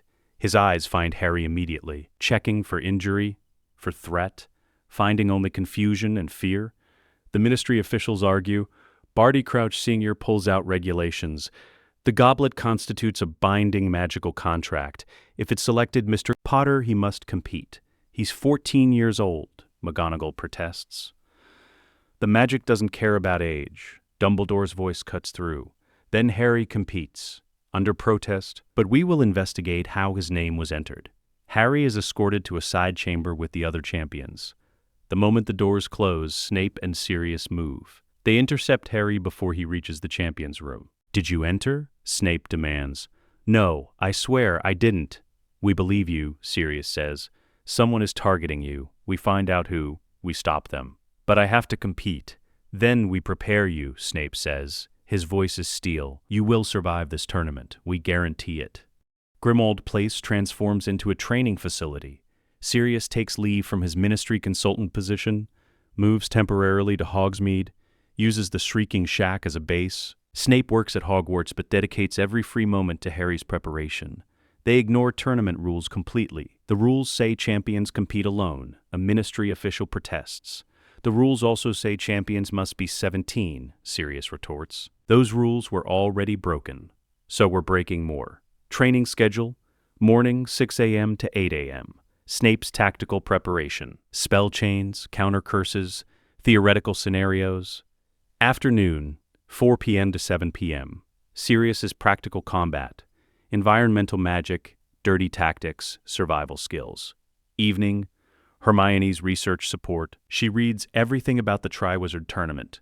Past tasks, common hazards, champion strategies. Harry learns more magic in 3 weeks than most students learn in a year. The morning of the task, Harry draws his dragon, Hungarian Horntail, the most dangerous breed. Sirius appears in the champion's tent. Dumbledore allows it as Harry's guardian. "Remember what we practiced," Sirius says. "Environmental awareness. Use the terrain. Don't try to overpower her. Outsmart her. What if I can't? You can. We trained you. Trust yourself." Harry enters the arena. The Horntail is massive, 50 feet of muscle, scales, and rage. She's protecting a nest of eggs. Harry doesn't charge, doesn't immediately attack. He circles, studies the environment, the rocks, the nest placement, the dragon's protective positioning. Then he moves, casts a summoning charm on loose rocks, throws them to the left of the nest. The dragon's head swivels, tracking the movement. While she's distracted, Harry casts a modified aguamenti at the ground beneath her right side, creates mud, unstable footing. The dragon shifts, struggles slightly. Harry uses the opening, summons his firebolt with another summoning charm, mounts it, flies, not toward the eggs, away, leading the dragon away from the nest. She follows, breathing fire, chasing the intruder. Harry loops back at high speed. The dragon is slow to turn in midair. He dives, grabs the golden egg from among the real ones, pulls up sharply. The dragon roars, but she's more concerned with returning to protect her remaining eggs than pursuing. Harry lands, holds up the golden egg. Total time, 4 minutes, 18 seconds. The crowd erupts. In the stands, Sirius is grinning like a maniac. Snape's shoulders have finally relaxed from their rigid tension. "He did it," Snape says quietly. "Of course he did. We trained him. Yes, we did." The clue from the golden egg leads to the lake. Harry must rescue something precious from the merpeople. Hermione researches for weeks, finds references to gillyweed. It lets you breathe underwater for an hour. Neville mentioned it in herbology. Snape brews a backup potion, just in case the gillyweed fails. The morning of the task, Sirius pulls Harry aside. "Remember, the most dangerous part isn't what you're fighting. It's the time limit. Keep track of your air supply. Don't be a hero. What if I run out of time? Then surface. Losing the task is better than dying." Harry takes the gillyweed, dives into the lake. The underwater world is murky, cold, dangerous. Grindylows attack.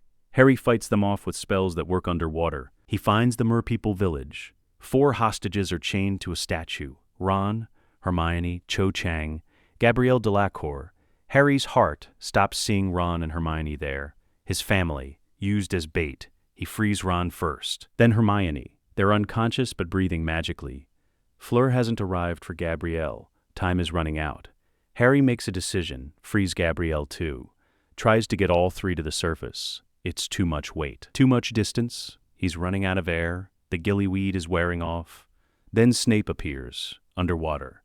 Using a bubblehead charm, he grabs Hermione, nods to Harry. Together they surface, Harry with Ron and Gabrielle. Snape with Hermione, they break through to air. Gasping. Alive. "You came," Harry pants. "Of course I came. She's my daughter in all but blood. Did you think I'd leave her?" The judges argue about Harry exceeding the time limit but saving 3 hostages. Final ruling. Maximum points for moral fiber and resourcefulness. The final task, a massive hedge maze filled with magical obstacles. Harry enters with Cedric Diggory, Victor Crumb, and Fleur Delacour. Inside, the maze is alive, moving, dangerous. Harry navigates using everything Snape and Sirius taught him. Environmental awareness, spell modification, strategic thinking. He encounters a boggart. It transforms into Voldemort. Harry defeats it with the ridiculous charm Sirius taught him. He encounters a sphinx, answers her riddle correctly using logic Hermione drilled into him. He encounters a blast-ended Scroot, defeats it using tactics Snape taught about magical creatures' weak points. He reaches the center simultaneously with Cedric. The Triwizard Cup gleams on its pedestal. "Take it together," Cedric suggests. Tie for Hogwarts, Harry remembers Snape's warning. "If something seems too convenient, it's a trap." "Wait," Harry says. "Let me check it first." He casts detection spells. Hermione taught him how. The cup glows with portkey magic. "It's been tampered with," Harry says. "This isn't the real cup. It's a trap." "How do you know?" "Because I was trained by 2 paranoid geniuses who assume everything is trying to kill me. They back away from the cup, fire red sparks into the air, signal for help. Dumbledore, Snape, and Sirius arrive within minutes. The cup is a portkey," Harry explains. "Someone wants to kidnap me." Dumbledore examines it. His face hardens. "You're correct." "Well done, Harry." They trace the portkey destination, a graveyard. The plan was to lure Harry there, for Voldemort's resurrection ritual. But Harry didn't fall for it, because Snape and Sirius taught him to question everything. The real culprit is discovered, Barty Crouch Jr., disguised as Mad-Eye Moody using Polyjuice Potion.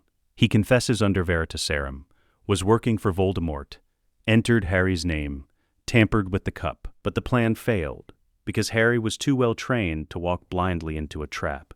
"You raised him well," Dumbledore tells Snape and Sirius later. "He survived because he thought before acting. He survived because he's brilliant," Sirius says proudly. "And because he trusted his training over his curiosity," Snape adds. Voldemort's resurrection is delayed. The Dark Lord remains weak, bodiless, unable to return fully, for now. The Daily Prophet begins its assault in July. Potter and the Death Eater, improper guardianship, the article questions Snape's fitness, former Death Eater, known for cruelty, raising a vulnerable child, Black's influence, raising a dark wizard. This piece focuses on Sirius, cleared of murder but still dangerous, teaching Harry questionable magic. Rita Skeeter's articles are the worst. The Boy Who Lived. With whom? Sources say Harry Potter has been raised in a house of dark artifacts, dangerous men, and suspicious circumstances. Is Dumbledore's favoritism putting a child at risk? Hermione reads the articles with mounting fury. This is character assassination. They're attacking you to undermine Dumbledore. And to control Harry, Snape adds grimly, if they can remove us as guardians, they control the boy who lived. They can try, Sirius says darkly. Official notice arrives in October. Wizengamot hearing, guardianship review. Harry James Potter, the hearing is scheduled for December. Charges. Raising a minor in an environment containing dark artifacts and unsuitable influences. Teaching advanced magic outside regulated curriculum without ministry oversight. Exposing said minor to dangerous situations repeatedly. Philosopher's Stone, Chamber of Secrets, Triwizard Tournament. They're using our successes against us, Snape observes. Because we kept Harry alive, they claim we endangered him, Sirius says incredulously. Politics, Dumbledore says wearily. Fudge fears Harry, fears you both. This is about control. Then we fight, Hermione says. She's 15 now, sharp, determined. We prepare a defense. We document everything. Over the next months, they build their case. The chamber is packed, press gallery full, public gallery overflowing. Cornelius Fudge presides. His expression is smug. This hearing will determine whether Severus Snape and Sirius Black are fit guardians for Harry Potter. The ministry has serious concerns about Mr. Potter's upbringing. The prosecution goes first. Lucius Malfoy testifies. Is it appropriate for a former Death Eater to raise the boy who lived? Snape's loyalty is questionable. His past is dark. How can we trust him with our Savior's welfare? Dolores Umbridge testifies. The child has been exposed to dangerous situations repeatedly. 3 life-threatening incidents in 4 years. This suggests negligence at best, intentional endangerment at worst. The evidence is damning when presented in isolation. Then the defense begins. Dumbledore testifies first. I authorized Severus Snape's guardianship of Harry Potter. I have observed their relationship for 14 years. Severus has provided Harry with education, protection, and genuine care. The boy is thriving. McGonagall testifies. I have taught Harry Potter for 4 years. He is well-adjusted, intelligent, and morally grounded. His upbringing has been exemplary. Remus Lupin testifies. Sirius Black was wrongly imprisoned. Since his exoneration, he has dedicated his life to protecting Harry and another child in his care. He is a good man who made mistakes in his youth, but has spent years atoning. Then Hermione takes the stand. Miss Granger, Fudge says condescendingly, you live with the accused as well? I do. Have done since I was 6 years old. And what is your experience? Hermione pulls out notes. Detailed, comprehensive, Sirius Black and Severus Snape saved my life when I was 6. Death Eaters were tracking me. They extracted me, protected me, and have raised me alongside Harry for 9 years. They taught me magic. They taught me ethics. They taught me that power without responsibility is tyranny. They are the best guardians I could have asked for. The ministry did nothing to protect me, Hermione continues. These 2 men did. They put their lives at risk. They've spent nearly 15 years giving Harry and me a home. And you're questioning their fitness because you fear what we represent. And what is that? Fudge asks coldly. Proof that redemption is real, that former enemies can become family, that love matters more than blood purity or political convenience. The gallery murmurs. Reporters scribble frantically. Finally, Harry testifies. Mr. Potter, Fudge says, do you feel you've been properly cared for? Yes. No hesitation, no concerns. My only concern is this hearing. Sirius and Professor Snape have raised me for 14 years. They've protected me from Voldemort multiple times. They've taught me to think, to fight, to survive. They're my family. Your family includes a former Death Eater? My family includes a man who made terrible mistakes and has spent 15 years making amends. If we can't forgive people who genuinely change, what's the point of justice? And Sirius Black is the bravest man I know. He was falsely imprisoned for 12 years, cleared, and instead of wallowing in bitterness, he chose to raise me, to give me the childhood he never had. You don't resent being raised by your father's former enemy? Professor Snape isn't my father's enemy anymore. People change, relationships evolve. That's what adults do. Grow up. The chamber is silent. Fudge's face is purple. The Wizengamot votes 31 in favor of maintaining guardianship, 19 against. Snape and Sirius retain custody, but it's close. Too close. They return home exhausted, victorious, but drained. That was closer than it should have been, Sirius says. Fudge won't give up, Snape adds. This was just the opening salvo. Then we keep fighting, Hermione says. Together, Harry nods. Always together. They sit in the study. 4 people who've become a family against all odds. Thank you, Harry says, for fighting for me. For not giving up. We'll never give up on you, Sirius says. Either of you. You're stuck with us. Good, Hermione says, because we're stuck with you too. That night, Snape writes in his journal, 14 years ago, Dumbledore forced Sirius and me together. I thought it was a death sentence. Now I realize it was salvation. We didn't just save Harry and Hermione. They saved us. Voldemort is rebuilding. Slowly. Secretly. But he faces an unexpected problem. Harry Potter is not the isolated, ignorant boy he expected. Harry Potter has been trained by Severus Snape, potions master and former Death Eater who knows every dark tactic Voldemort might use, and by Sirius Black, one of the most talented duelists of his generation. This changes everything. Harry and Hermione formed the DA in response to Umbridge's refusal to teach practical defense. But this DA is different. We're not just learning to pass exams, Harry tells the first meeting. We're learning to survive a war. He teaches what Sirius taught him: environmental combat, dirty tricks, unconventional tactics. Hermione teaches what Snape taught her: spell chains, counter-curse sequences, theoretical foundations that make practical magic stronger. The DA becomes formidable. 50 students training as a coordinated unit. Snape knows about it, approves quietly, provides Hermione with additional reading materials accidentally left in the library. Harry has a vision. Voldemort is torturing Sirius at the Department of Mysteries. In canon, Harry rushes there with just the DA students. Here, Harry tells Snape immediately, "I saw Sirius being tortured. At the Department of Mysteries." Snape's face hardens.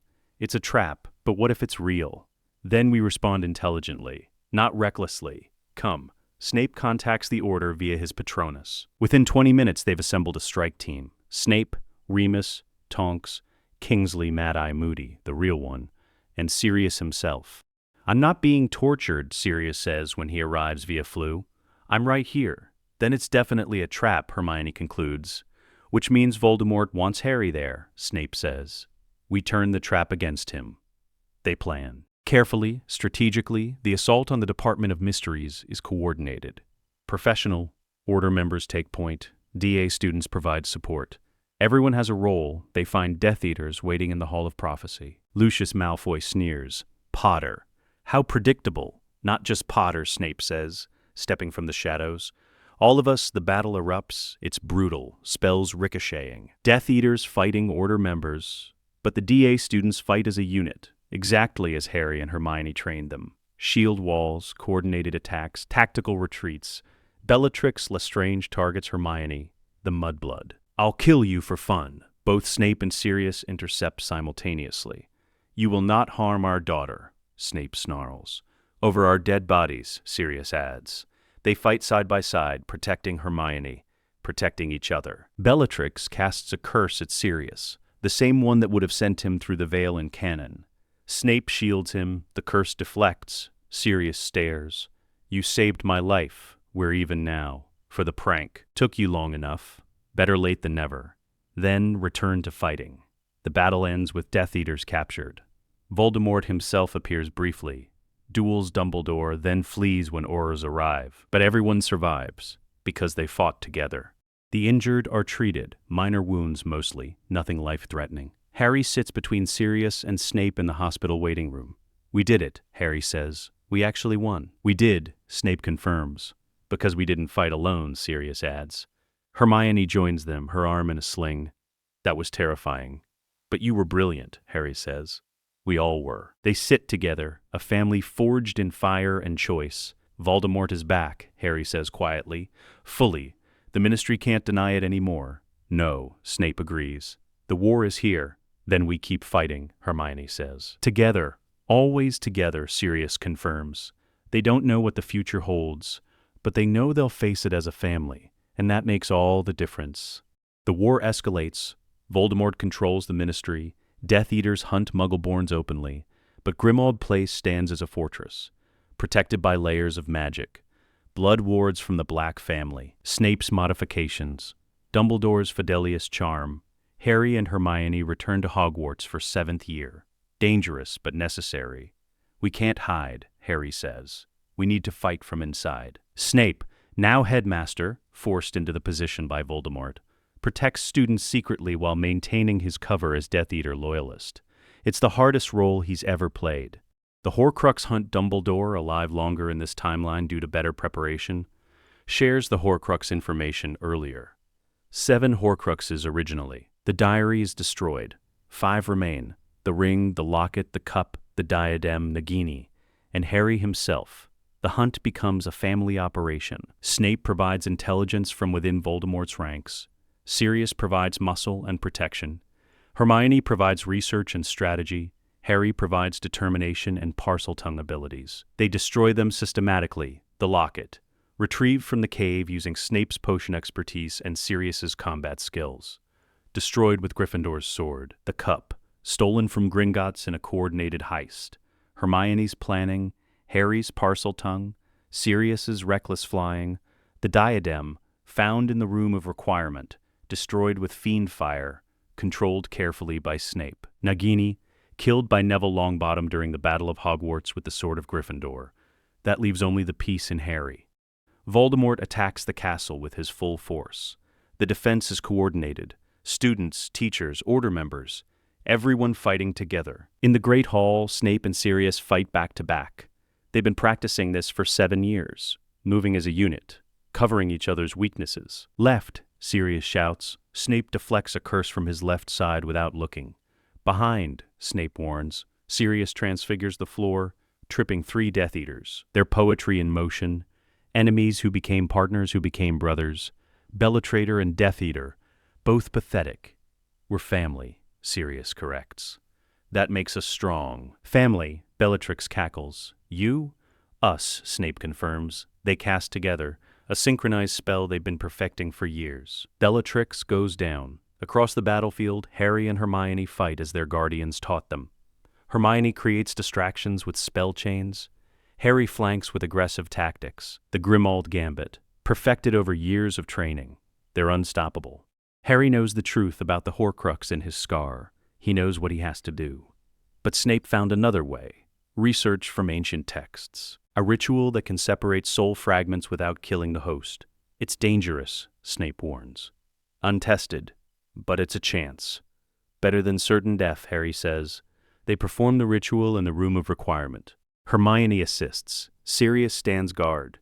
The magic is excruciating. Harry screams as the Horcrux is torn from his scar. But he survives. The fragment is destroyed. Harry's soul is whole. And Voldemort, feeling his last Horcrux die, comes for them. The final duel takes place in the Great Hall, Harry versus Voldemort. But Harry isn't alone. Snape and Sirius fight beside him. Hermione coordinates defensive positions. The DA provides support. It's not a duel, it's an execution. Voldemort, stripped of his Horcruxes, is mortal. Harry's Expelliarmus meets Voldemort's killing curse. The wands connect. Priori Incantatem activates. But this time, Harry has backup. Snape and Sirius pour their magic into him, strengthening his spell. The golden thread overwhelms Voldemort's green light. Tom Riddle dies. For the final time. The war is over. Bodies are being counted, injuries treated, tears shed. But Snape and Sirius are alive. Harry and Hermione are alive. The family survived. They stand together in the ruins of the Great Hall. We did it, Harry says. Voice hoarse. We did, Snape confirms. Together, Sirius adds. Like always. Hermione hugs them all. They hold each other. A family forged in tragedy but strengthened by choice. I love you, Harry says. To all of them, you're my family. Not because you had to be. Because you chose to be. We love you too, Sirius says. Voice thick with emotion, Snape nods. Can't speak, but his hand on Harry's shoulder says everything. September 1st, 2017. The platform is crowded with families sending children to Hogwarts. Harry and Ginny are there with their 3 children, James, Albus, Lily. Ron and Hermione with Rose and Hugo. And standing with them, still protective after all these years, Severus Snape, 57 years old. Still sharp, still sarcastic, but smiling more often now. Sirius Black, 57 years old. Gray in his hair, but young in his spirit. Still reckless.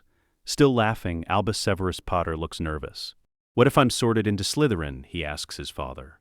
Then you'll be brilliant there, just like your namesakes. Albus looks at Snape. You were Slytherin?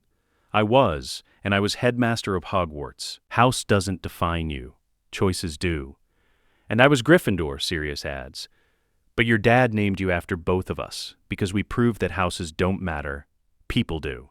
You were enemies, we were. Then we became partners, then family. Now we're grandfathers watching you go off to school. Life is strange like that. Rose Granger Weasley joins Albus. Come on, let's find a compartment together. The children board, wave from the windows. The adults watch the train disappear. Feels like yesterday we were sending Harry and Hermione off, Sirius says. It was 17 years ago, Snape corrects. I know, but it feels like yesterday. They walk toward the exit together. 2 families, joined by choice and time and love. Harry pulls Snape and Sirius aside. Thank you for everything, for raising me, for not giving up on each other, for showing me what family really means. You made it easy, Sirius says. You and Hermione. You gave us a reason to be better than we were. Lily would be proud, Snape says quietly. Of all of us, she would, Harry agrees, because we honored her sacrifice. We protected each other. We chose love over hate. They stand together, 3 generations of choices leading to this moment. Same time next year? Sirius asks. Same time next year, Harry confirms. They part ways, heading home, to families built on ashes and rebuilt with love. That evening, Snape and Sirius sit in the study. The room has changed over 36 years. Lighter now? Warmer? Photos on the walls of Harry and Hermione growing up? Graduation pictures? Wedding photos? Grandchildren? We did okay, Sirius says, looking at the photographs. We did better than okay. We raised 2 extraordinary people. Started as enemies, ended as brothers. Took us long enough. Better late than never. They sit in comfortable silence. The guardian bond dissolved years ago when Harry turned 17. They stayed anyway. Do you ever regret it? Sirius asks. Dumbledore forcing us together, Snape considers. I regretted it for the first 2 years, tolerated it for the next 5, accepted it for the 5 after that, and have been grateful for every year since. Same, funny how the worst thing that ever happened to us became the best thing. Not funny. Just life. Complicated, messy, beautiful. Poetic, Snape. Didn't know you had it in you. There are many things you don't know about me, Black. After 36 years? I doubt that. Then you're a fool. And you're a git. They grin at each other. The insults have become affection. The forced partnership has become genuine family. To Lily, Sirius says, raising his teacup, who brought us together through her sacrifice. To James, Snape adds, raising his own cup, who saved my life and started this strange journey. To Harry and Hermione, who made it all worthwhile. To us, for not killing each other. To us, for becoming better than we were. They drink. The fire crackles, the house settles. The legacy continues. 2 broken men who were forced together by magic and tragedy, who raised 2 children and became family, who proved that redemption is real, forgiveness is powerful, and love is the strongest magic of all. Let us know what you'd like to see next. The end.